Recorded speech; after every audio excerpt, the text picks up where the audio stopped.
Okay, here we are again for the well-trained mind. We're on week 3. We're going to be introducing the sentence this week, and I've made copies for you, so you have those in there, and it might be easier for you to look at and follow along with me sometime. I don't know. All right, so we're going to be on lesson 9. These are the things right here that we're going to be learning this week: the sentence, the parts of speech, and parts of sentences, and subjects and predicates. All right, so we're just going to start out real simple like. All right, so we have a sentence is a group of words that contains a subject and a predicate. If a sentence does not contain both of these, you do not have a sentence. Now, a predicate can also be, I guess another word that is synonymous with that would be verb. So a sentence must have a subject and a verb, but we say predicate as well. So here's you a good, easy sentence. The cat sits on the mat. All right, so basically, I think I told you this before, the first thing you want to do in any sentence, no matter how big, fat, little, short, or anything it is find the verb. All right, so this sentence is easy. It sits. And then you ask yourself, who or what sits? The answer to that is your subject, cat. Now, the cat is your whole subject. Okay, but generally we're just looking for just the word that goes with it, and it's cat. Not the doesn't sit, it's cat that sits. So this noun is our subject. Okay, sits is our verb. Notice that we underline verbs twice. Verb and predicate are the same thing. Now, sits on the mat is the entire complete predicate. But generally, we break it down to one word or verb. Sometimes it's going to be more than one, like if you have a helping verb, but we'll get to that in a little while. Okay, so cat sits. This would be your subject and your predicate. The subject of the sentence is the main word or term that the sentence is about. Part of speech is a term that explains what a word does. Part of the sentence is a term that explains how a word functions in a sentence. And the predicate of the sentence tells something about the subject. All right. All right, here we have another one. We have the Tyrannosaurus Rex crashes through the trees. All right, so here it says, I'm not sure if we're supposed to, I don't know if we're supposed to fill this in or what. I don't guess so. All right, so yeah, I guess we are. The Tyrannosaurus Rex crashes through the trees. Always find the verb first. Here's our verb. This is what he does. So right up here, you're going to write verb, and down here write predicate, just like it shows right up here.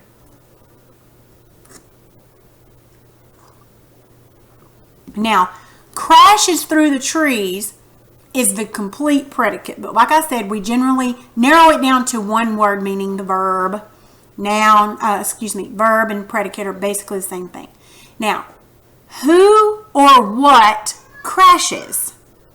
Tyrannosaurus Rex. So this whole thing, even though it's two words, that it means one thing. It's one noun. So right here you would put the part of speech being the noun, and the part of the sentence is it's the subject. Okay, so these are parts of the sentence. These are parts of the speech. Okay? All right, let's look here at 9A, exercise 9A. Parts of speech versus parts of the sentence.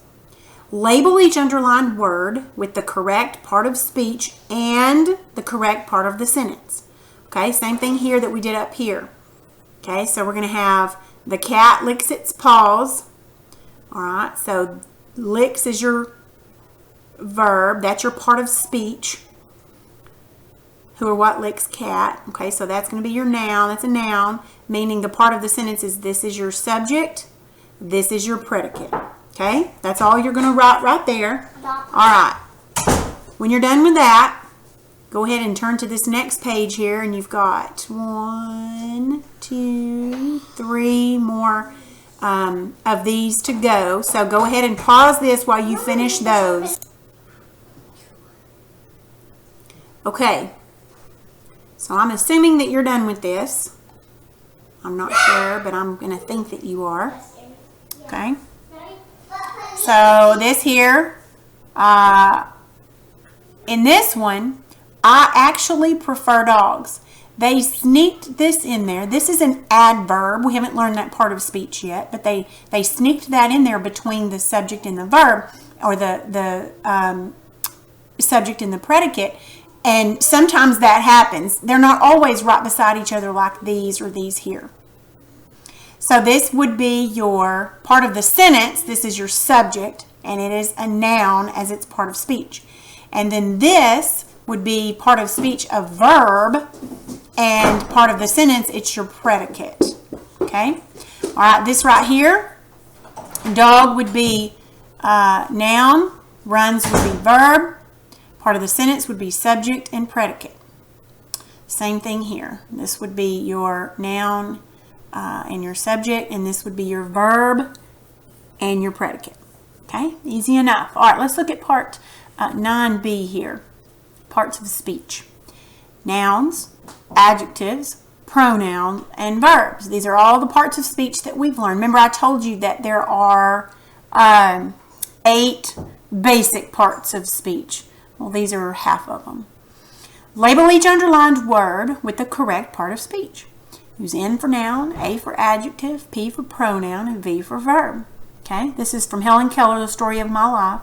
I got all these underlined here, so you're just going to put those on top of it. Okay? And remember what each thing does. All right, so I want you to pause it while you finish that, and then we'll go over it.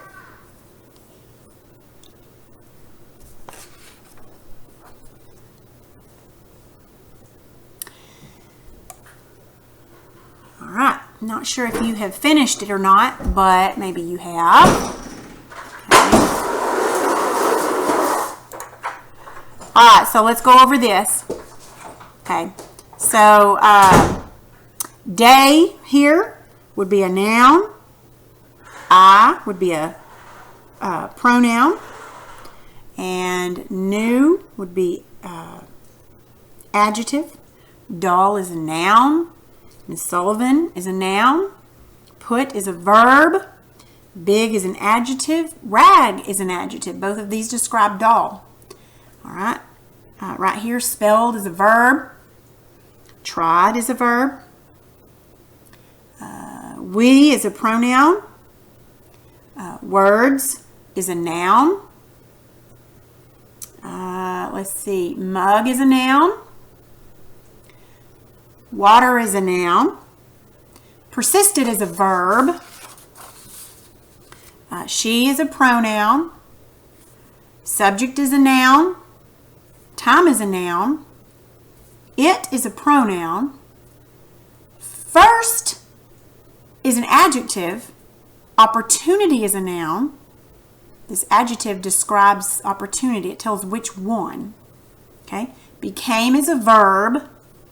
Repeated is an is an adjective. Her repeated attempts. Okay. And then dashed is a verb. And it is a pronoun, and floor is a noun. I hope you got all those right. All right, let's look at exercise 9C here, and then we'll be done. Be ready for this tomorrow. All right, this is, in each of the following sentences, underline the subject once and the predicate twice. Find the subject by asking who or what. Okay, find the predicate by asking subject. Okay, don't do that. Do it my way. I like my way better. Find the verb first. The verbs are easier to find than the subjects, to me. Maybe not in these little sentences, but when you start doing really big sentences, the verbs are always easier to find. So train yourself right now. Find the verb first. Okay, ate. And then you say, who or what ate? Whatever answers that is your subject. Okay, so that's what you're going to do right down here. Okay, so I want you to pause it, and I want you to do this.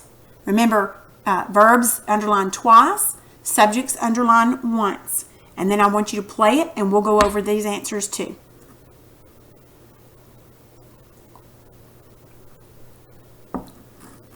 All right, I'm guessing you finished. All right, so let's go over this. Are should be underlined twice. Actually, let me do this. I'm just going to swoop it up here on you. And right here, these are your answers right here. Can you check those on your paper? You can pause it and leave that on the screen and check it.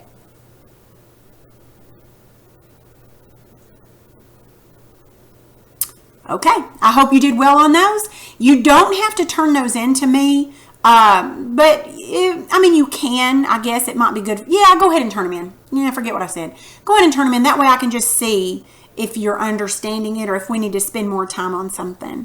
So, but I'm not going to grade anything when I help you do this. Okay, I believe that is all for today.